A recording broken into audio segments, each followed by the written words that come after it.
ओम श्री साईराम. गीतावाहिनी प्रकरण 18. सूर्याच्या उत्तरायणाचा काळ, ज्ञानाचा अर्थ, संपूर्ण निष्काम कर्म. योगक्षेमम वहाम्यहम. या श्लोकाचा अर्थ ज्याला कळला नाही असा पंडित. ज्ञानाच्या पवित्र तेजाने सूर्याच्या उत्तरायणाचा 6 महिन्यांचा काळ प्रकाशित झालेला असल्याने त्याला शुक्ल मार्ग म्हटलं जातं. सूर्याच्या दक्षिणायनाचा 6 महिन्यांचा काळ हा तमस आणि अज्ञान यांनी भरलेला असतो, म्हणून त्याला कृष्ण मार्ग म्हणतात. देहत्यागानंतरच्या प्रवासात जे सूर्याच्या उत्तरायण मार्गाने जातात ते या तेजस्वी मार्गाने मोक्षावस्थेला पोचतात. तिथे संभ्रम नाही. आणि जे ब्रह्माचं म्हणजे परमानंदाचं उगमस्थान आणि आसन आहे, तिथून या नामरूपाच्या आणि शरीर धारण करणाऱ्यांच्या जगात यावं लागत नाही. सूर्याच्या दक्षिणायनाच्या काळात देहत्याग करतात त्यांना कृष्ण मार्गाने जावं लागतं आणि शरीर नावाचं भौतिक आवरण घ्यावं लागतं. त्याला जन्ममृत्यू आहे. सूर्याच्या उत्तरायणाचे 6 महिने हे वेळाचं मोजमाप नाही, तर ती मनाची अवस्था आहे. आत्मज्ञानाच्या तेजासह जे शरीर त्याग करतात ते सूर्याच्या उत्तर मार्गाने जातात आणि आत्मज्ञान न होताच जे मृत्यू पावतात त्यांचा मार्ग पितृयान किंवा तममार्ग असतो. सत्वगुणाचं लक्षण शुद्ध आणि प्रकाशात्मक असं आहे, तर तमोगुणाचं लक्षण अंधार अज्ञान हे आहे. त्यामुळे शुक्ल कृष्ण अशा विरोधी वर्णांनी ते वेगळे होतात. तसंच शरीरात इडा आणि पिंगळा नावाच्या नाड्या असतात. या अगदी सूक्ष्म असतात. इडा ही हृदयाच्या डावीकडे तर पिंगळा उजवीकडे असते. डाव्या नाकपुडीतून गेलेला प्रवाह हा चंद्रमार्ग आणि उजव्या म्हणजे पिंगळा नाडीतून गेलेला सूर्यमार्ग असतो. योगी हे सूर्यमार्गाने तर इतर लोक चंद्रमार्गाने जातात. हे आणखी एक न समजलेलं रहस्य आहे. ज्याला ज्याला जन्म आहे त्याला त्याला मृत्यू आहेच. संयोग झाला की वियोग होतोच. रचना केली की रचनेचा नाश होतोच. जन्म हा मृत्यूमध्ये आणि मृत्यू जन्मामध्ये परिणाम होणं हा निसर्गाचाच नियम आहे. सर्व व्यापक ब्रह्माचं ज्ञान झाल्यावर त्या अवस्थेत येणं जाणं नाही. ब्रह्म हे सर्व व्यापक आहे.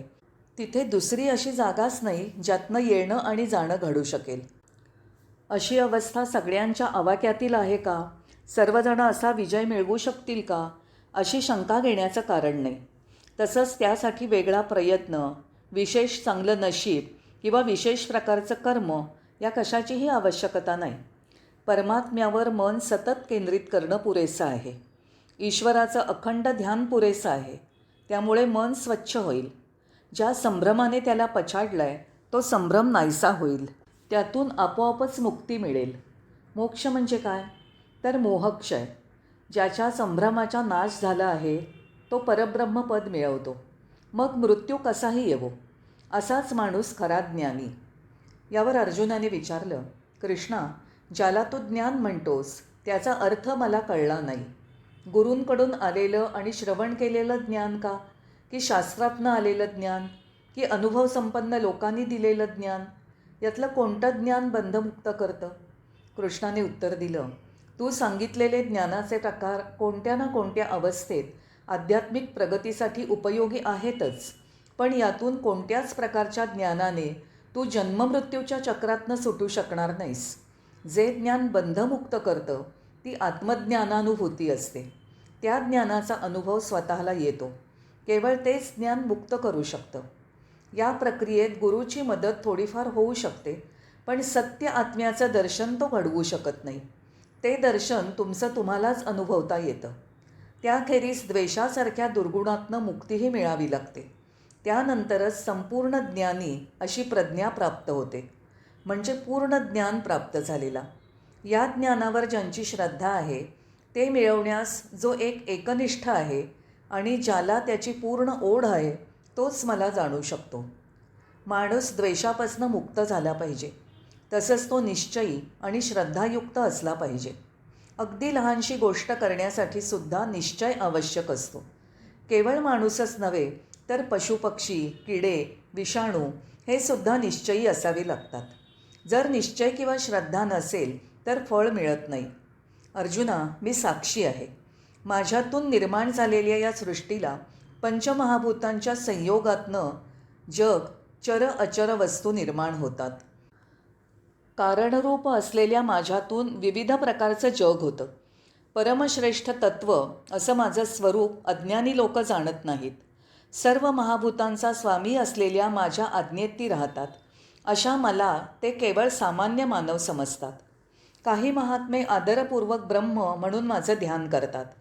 काही जण विविध रूपात आणि नामात माझी पूजा करतात, तर काही ज्ञानयज्ञ, आत्मयज्ञ या स्वरूपात पूजा करतात. पूजेसाठी कोणतंही नाम असो वा रूप, पण स्वीकारणारा मीच आहे. कारण मीच सर्वांचं ध्येय आहे. मी एकच एक आहे. अनेक नामरूपातनं माझी पूजा होते. एवढंच नाही तर सर्व कर्मांचं फळ मीच आहे. ते देणारा मूलाधार, प्रेरक, वर्धक सर्व काही मीच आहे. मग त्याचं मोजमाप आणि पुनरुच्चार कशासाठी? निर्मिती, अस्तित्व, नाश या प्रत्येकातील आणि प्रत्येक जीवनातील गोष्टींमागची शक्ती मीच आहे. मी अज, अमर असं कारण आहे. मीच आद्य कारण म्हणजे खरोखर मोक्ष असंच जाण. हा मोक्ष ज्यांना मिळतो ते जीवनमुक्त होतात. तेव्हा अर्जुना, मोक्षाची ओढ असेल म्हणजे जीवनमुक्ती हवी असेल तर काही सोपी शिस्त पाळावी लागेल. म्हणजे शरीराबद्दलची आसक्ती पूर्ण दूर करावी लागेल. हे ऐकताच अर्जुन म्हणाला, कृष्णा, संपूर्ण अनासक्तीची ही आध्यात्मिक साधना तुला साधी सोपी वाटते का? तिचं आचरण खूप सोपं आहे का? अगदी प्रगत योगीसुद्धा ती अवघड मानतात.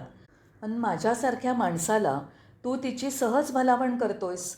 ती खूप सोपी असल्यासारखं तू बोलतोयस, पण ती खूप अवघड गोष्ट आहे. अशा सूचनांनी तू माझी परीक्षा घेत आहेस असं वाटतं. ती अवस्था मी कधी गाठू शकेन का? मला मोक्ष मिळू शकेल का? मला तर काही आशा दिसत नाही, तो उदासपणे म्हणाला. त्याचं धैर्य हळूहळू गळत असल्याचं कृष्ण बघत होता. तो त्याच्या जवळ जात त्याच्या पाठीवर थोपटून आश्वासक स्वरात म्हणाला, अर्जुना, गोंधळून जायची आणि निराश व्हायची जरुरी नाही. याबद्दल ऐकता क्षणी श्रद्धा उत्पन्न व्हायला हवी. विवेकाच्या योगे त्यात बुडी मारायला हवी. म्हणजे मग कल्पना केली तेवढीही शिस्त अवघड नाही हे लक्षात येईल. जटा वाढवणं, भगवी वस्त्र धारण करणं, शरीराची हाडं दिसेपर्यंत शरीर सुकवणं अशा अनासक्तीची आवश्यकता नाही. आपली सर्व कर्म ईश्वरार्पण बुद्धीने करणं पुरेसं आहे. मोक्षाचं हे रहस्य आहे. या पद्धतीने सर्व कर्म करणं कठीण नाही. फक्त स्थिर श्रद्धा आणि निश्चय हवा. अर्थात प्रत्येक कर्मासाठीच या गोष्टी आवश्यक आहेत. त्यामुळे आध्यात्मिक कर्मातही त्या आवश्यक आहेत. अनन्य भावाने जो फक्त सर्व कर्म मला अर्पण करतो, ध्यान करतो, पूजा करतो, स्मरण करतो, त्यांच्यासह मी सतत असतो. इहलोकात आणि नंतरही त्यांना सर्व काही पुरवतो. त्यांच्या योगक्षेमाचं ओझं मी वाहतो. अर्जुना, ऐकतोयस ना? त्याच्या पाठीवर थोपटत आणि त्याचं गळून जाणारं धैर्य पुन्हा देत कृष्ण म्हणाला, भक्ताच्या योगक्षेमाची काळजी वाहणारे भगवंताचं विधान अनेक गैरसमज निर्माण करणारे आहेत. केवळ सामान्यच नव्हे तर पंडित लोकसुद्धा त्यातील खरा अर्थ जाणू शकलेले नाहीत. भगवद्गीतेच्या टीकाकारांनीही त्याचा अर्थ अनेक प्रकारांनी लावला आहे. शरीरातील नाभीप्रमाणे हे अत्यंत पवित्र वाक्य गीतेत आहे. श्री विष्णूच्या नाभीतूनच ब्रह्मदेवाने जन्म घेतला. ब्रह्माच्या ज्ञानाची ओढ लागलेल्या साधकांना हे वाक्य नाभीस्थानी आहे. या वाक्याचं अनुसरण जीवनात केलं तर सर्व भगवद्गीतेचं मर्म लक्षात येईल. 9व्या अध्यायातील 22व्या श्लोकाबद्दल अनेक रंजक कथा आहेत. मी एक उदाहरण देतो. राजासमोर एकदा एक पंडित गीतेवर व्याख्यानं देत होता. एक दिवस या श्लोकांचं निरूपण होतं.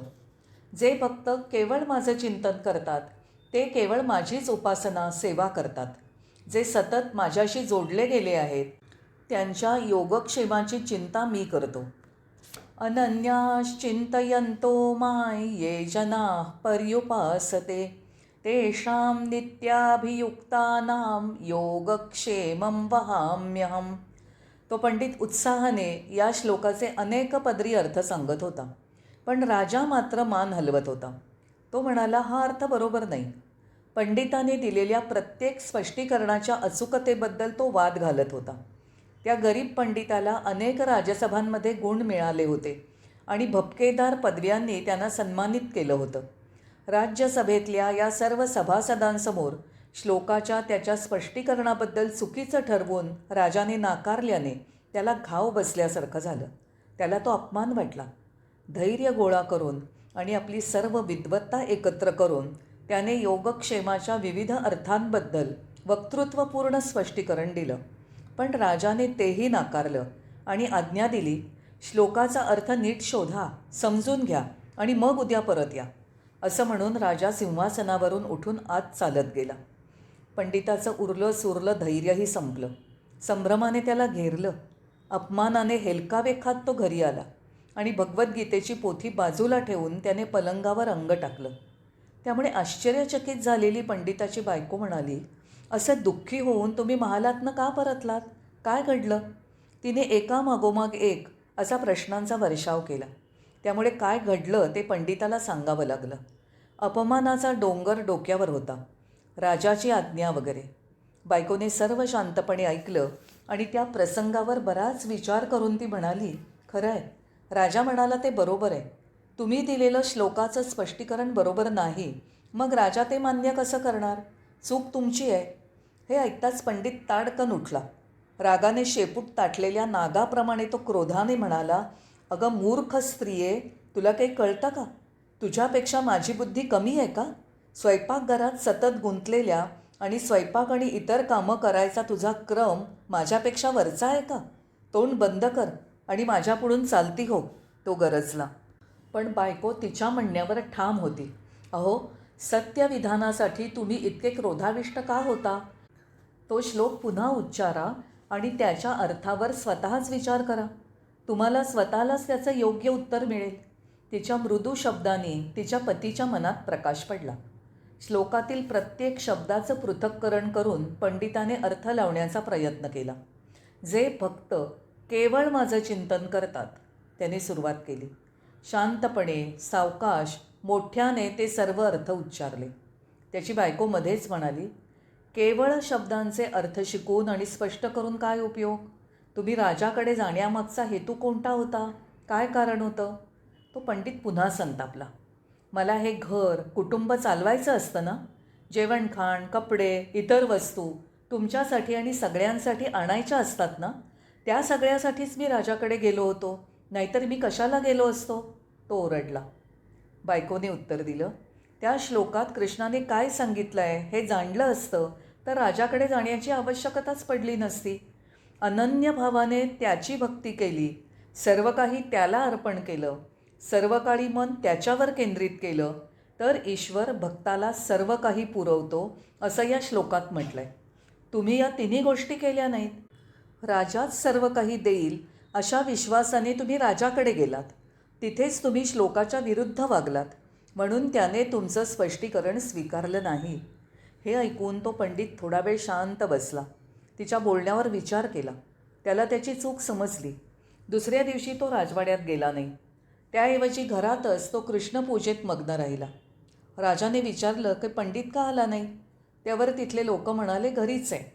राजाने निरोप पाठवला, पण पंडिताने येण्याचं नाकारलं. तो म्हणाला, मला आता कुठेही जाण्याची आवश्यकता नाही. माझा कृष्ण मला सर्व काही देईल. तो स्वतःच माझ्या उदरनिर्वाहाचा भार वाहील. मला हे समजलं नव्हतं, म्हणून मला अपमान सहन करावा लागला. केवळ शब्दांचे अनेक अर्थ जाणण्याच्या उत्कंठेने मी आंधळा झालो होतो. मी जर त्याला समर्पित झालो आणि त्याच्या पूजेत अखंड गुंतलो तर मला आवश्यक ते तो सर्व देईल. असा निरोप घेऊन दूत राजाकडे गेला तेव्हा राजा चालत पंडिताकडे आला. तो पंडिताच्या पाया पडला आणि म्हणाला, काल तुम्ही स्पष्ट केलेल्या श्लोकाचा अर्थ आज तुम्ही तुमच्या अनुभवातून सांगितला, त्याबद्दल मी तुम्हाला मनापासून धन्यवाद देतो. राजाने त्याला शिकवलं, आध्यात्मिक बाबींचा प्रसार हा त्यातील अनुभवातून गेला नसेल तर केवळ चकाकी आणि प्रदर्शन ठरतो. तुला मुद्दा समजला का? आजकाल अनेक सुशिक्षित लोक जे गीतेवर प्रवचनं देतात, प्रसार करतात, त्यातील तत्त्व प्रत्यक्ष आचरणात आणत नाहीत. केवळ जगाला उपदेश करण्यात आणि निरर्थक सालपटं काढण्यात, तसंच केवळ शब्दांचा अर्थ सांगण्यात घालवतात. प्रत्यक्ष आचरणात आणल्याखेरीज गीतेचा प्रसार करणं म्हणजे उद्दिष्टाचा नाश करण्यासारखं आहे आणि या पवित्र ग्रंथाचा अपमान करण्यासारखा आहे. आपल्या जीवनाचा श्वास असल्यासारखी ते गीतेची स्तुती करतात. गीता म्हणजे सर्व ग्रंथांचा मुकुटमणी, प्रत्यक्ष भगवंताच्या ओठातून आलेली. ते इतका आदर दाखवतात की गीतेचं नाव उच्चारल्याबरोबर त्यांचे डोळे अश्रूंनी भरून येतात. गीतेला ते मस्तकावर ठेवतात, डोळ्यांना स्पर्श करतात, देवघरात ठेवतात आणि भक्तीच्या प्रात्यक्षिकाने पूजा करतात. पण हा सर्व आदर, ही पूजा केवळ कागदावर, पुस्तकावर असते. भगवंताच्या शब्दांबद्दल खरोखरी त्यांना आदर वाटत असता, त्यातल्या मजकुराबद्दल, तर तो त्यांनी प्रत्यक्ष आचरणात आणला असता, हो की नाही? पण त्यांना ओढ नसते, अनुभवाचा लवलेशही नसतो. जर अनुभव असता तर त्याचा उपयोग कोणीही पैसे मिळवण्यासाठी केला नसता, केवळ कृपेची आस धरली असती. आजकाल तर लाखात एकही गीता प्रसारक मिळणार नाही. गीता प्रसार हे ध्येय मानणारे, की ज्यांना भगवत कृपेची ओढ असेल, ती ओढ असती तर त्यांच्या मनात पैसे मिळवण्याचा विचार आला नसता. जय साईराम.